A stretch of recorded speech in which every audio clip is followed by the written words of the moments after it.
Hello, hello, hello. Welcome to 1 year Schnitzel Goes to Hollywood. Schnitzel goes to Hollywood, just like he always said he would. New episode, here we go.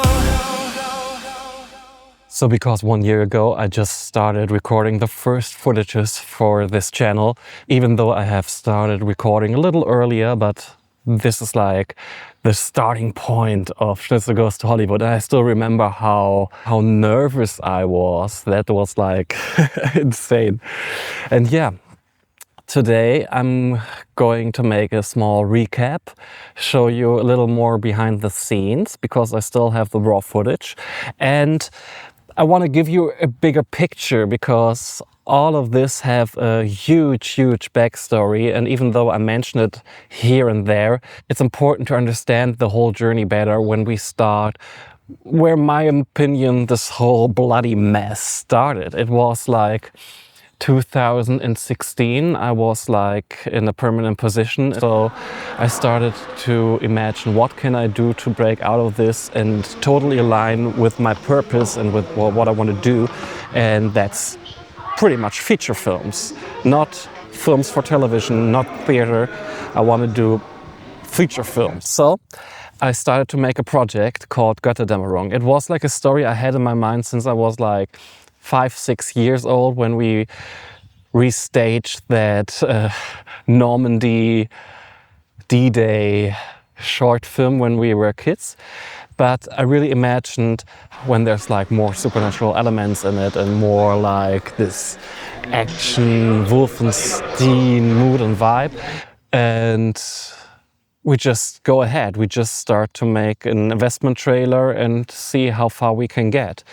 And there was the first big mistake I made in retrospect, because it was, I was inviting people to the board of producers who weren't seeing the bigger picture and weren't seeing like how easy it is to make a film, and they brought their German mindset, their German problems into that project. And yeah, at the beginning it was like a real boost. Without them, this trailer, this teaser wouldn't have happened, to be completely honest. But in the end it was like I was trying to go full speed and they were trying to pull the handbrake and slow it down, because for them everything was falling out of their comfort zone.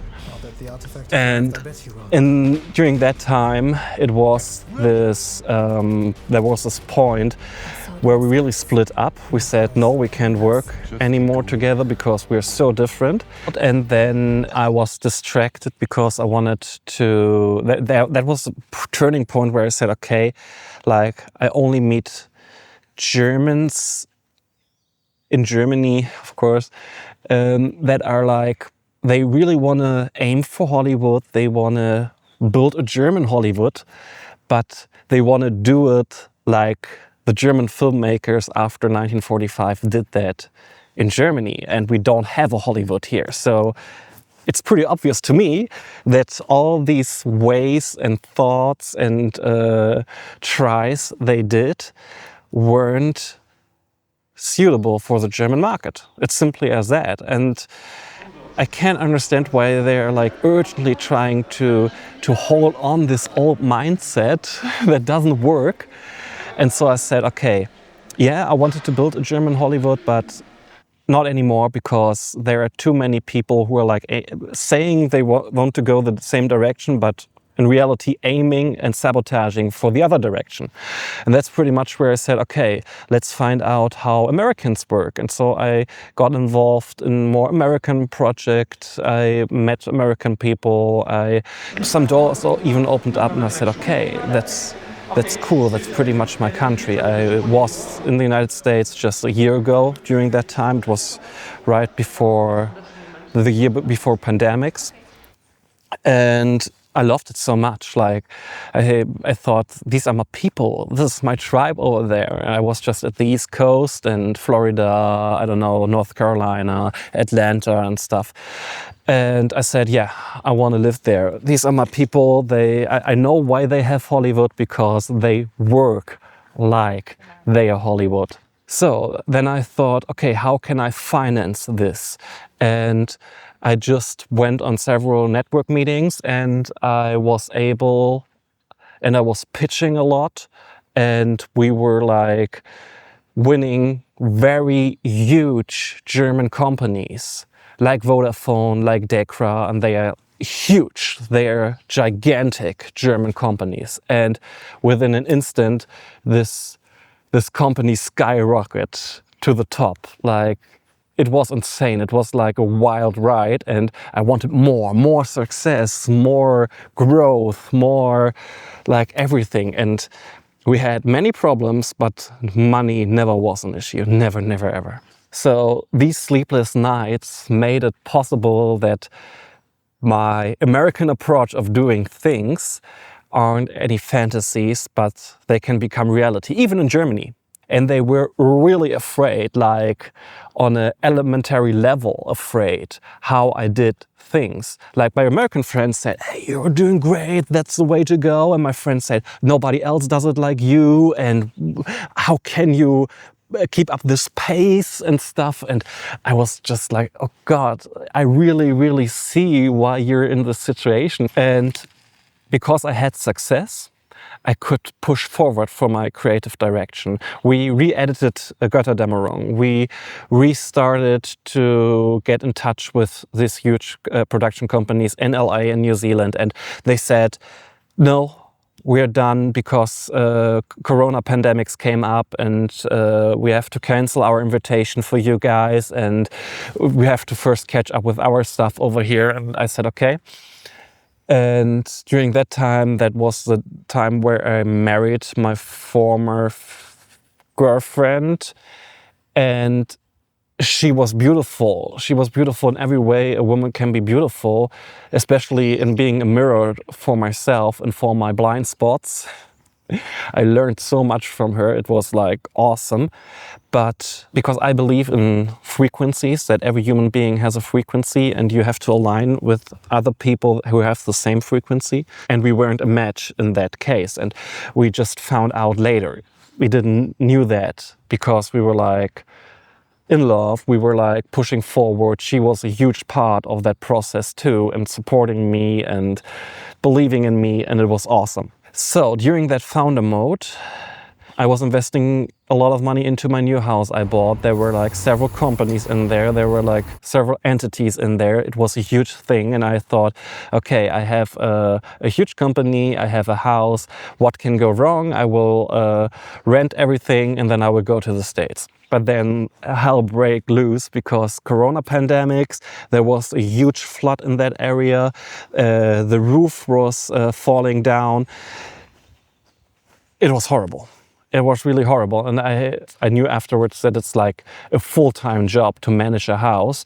And even though you don't do it yourself, you need someone who does it like full-time. It's especially when it's a house from the 18th century.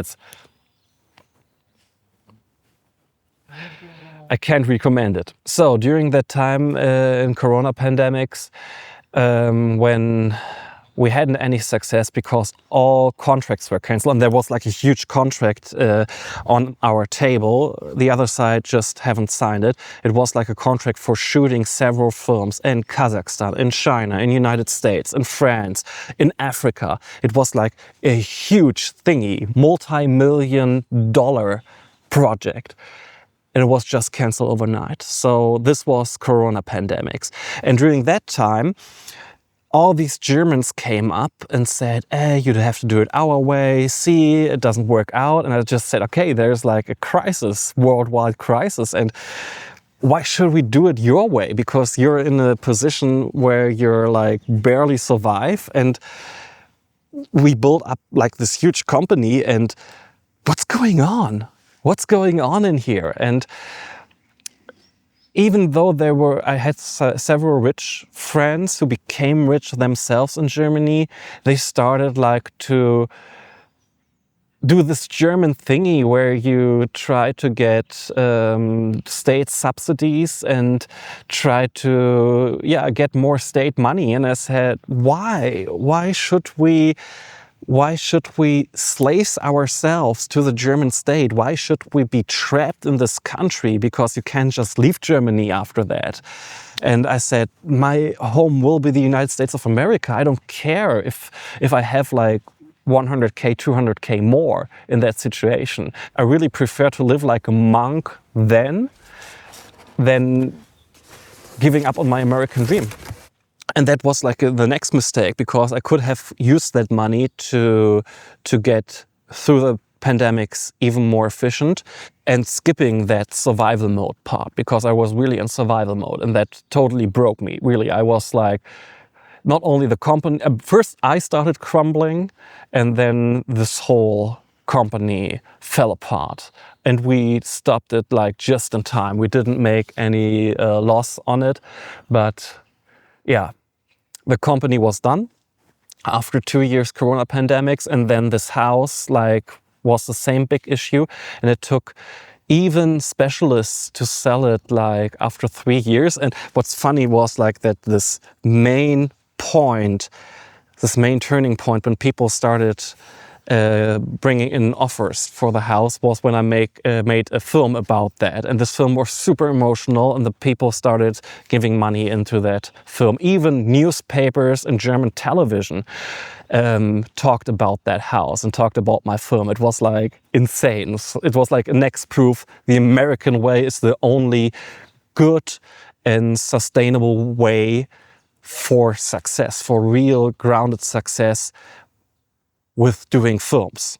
And after I sold that house, I had just like enough money left for my former wife and me go to the States and have a nice life, and that was my choice, or that I can make another company. And we had that deal. I bring in that money, and he will be the CEO of the German part of that company, and I will be the CEO of the American part of that company. And I was like canceling my apartment. I was selling my stuff, even the stuff I loved and that I really could use right now. And yeah, when we were about to leave, he said, "Hey, have you really read the contract with the bank and the German state? You're not allowed to leave the country, whether you work for that German part now or..." And after that, I should have gone this court way, but I was really down during that time. I was feeling that my marriage was going to the end, to be honest. We really separated once, my former wife and I, during that time. And I just wanted to go to the States. I had no home, I had no roof over the top during that time. It was, that was the case. And we were living in hotels. And I just wanted to go over there. And yeah, in retrospect, I just wanted to go to the States because I thought it's like just a tiny little step to go over there. And I was wrong, because like fighting for this in-between solution just made everything worse, because I brought in more money, I brought in my friends who gave money, and the main issue was that someone who's more afraid, who sticks more to a German mindset and to a German approach of doing a business, was suddenly my boss, was suddenly the guy who was allowed to force me into work or ways that are like exactly the opposite that I would have done it. And I said to him, "Look, I already done it. I was already successful, and now you're doing it like everyone else does it. Let's try to get rid of the German state as an investor. Let's try to get rid of that banks. Let's find private investors. Let's try to find an investor who also want to finance the way over to the United States of America." But he was kneeling more and more towards the German state. He was obeying more and more to that German state, which is quite reasonable from his point of view. I don't say that he's insane, but it's like, for me, it was hell. That was when hell started. And I said, go fuck yourself. I would rather be dead than working or living in Germany for just another second. And I grabbed my wife and we fled to Portugal.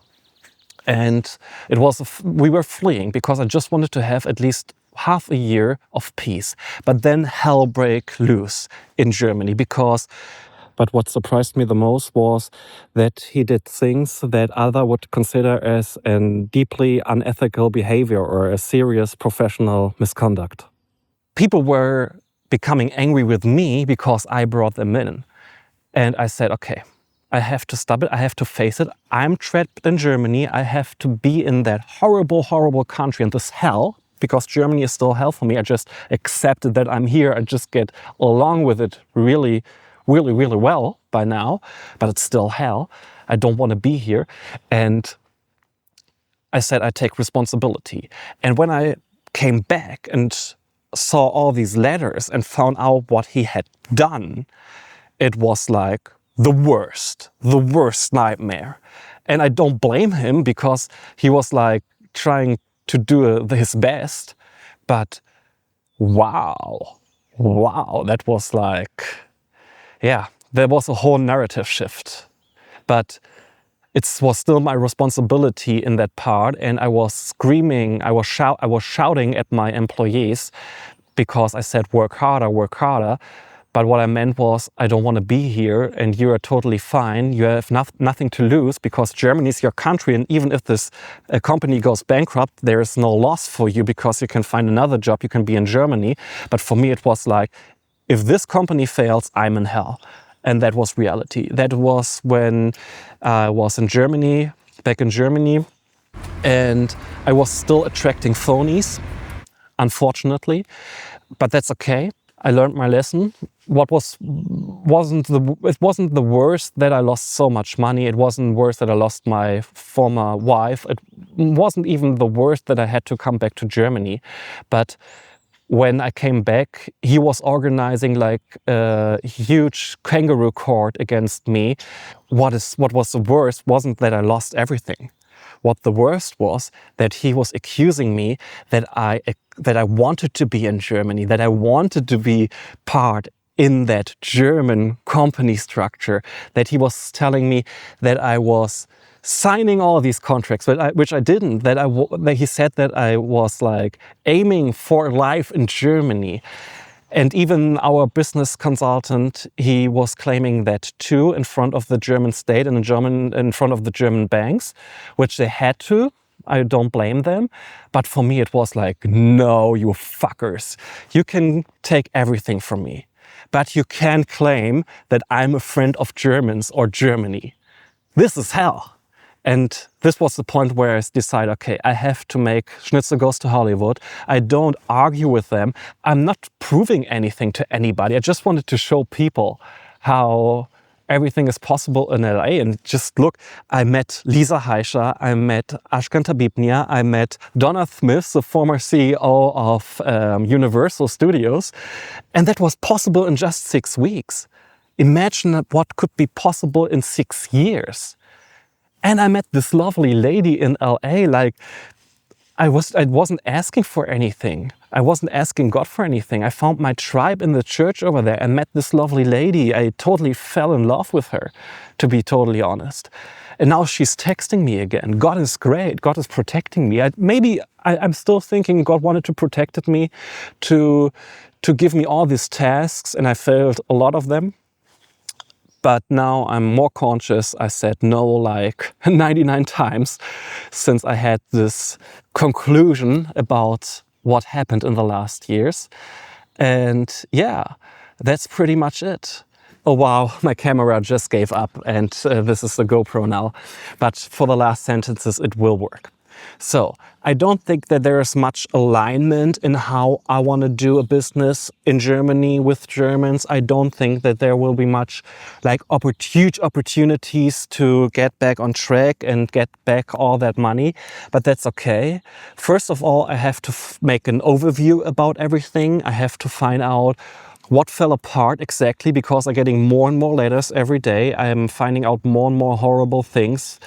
what happened in Germany during I was in Portugal. When I have done that, I will make a plan to get back to all these people I hurt and ask for forgiveness. I don't know how this will look like and what I can give them to make it up. I don't know if I ever get to Los Angeles or whatnot, but I want to go to Hollywood. I want to make movies. I want to make that Götterdämmerung movie, or I die trying. This is 1 year of Schnitzel Goes to Hollywood. And thank you so much for following me. And thank you so much for following me, subscribing to me, and ringing that bell button down there. And yeah, I hope you liked this episode. Write down your comments, what you think. Please give me advice what I can do to get out of this horrible, horrible situation faster. And yeah, tell your friends about this channel. If you want to grow with me together, reach out. Maybe we can do business. And yeah, I won't give up. I will face everything. I will ask for forgiveness. And then it will be Ciao Kakao, Germany. See you next week. Schnitzel goes to Hollywood, just like he always said he would. New episode here we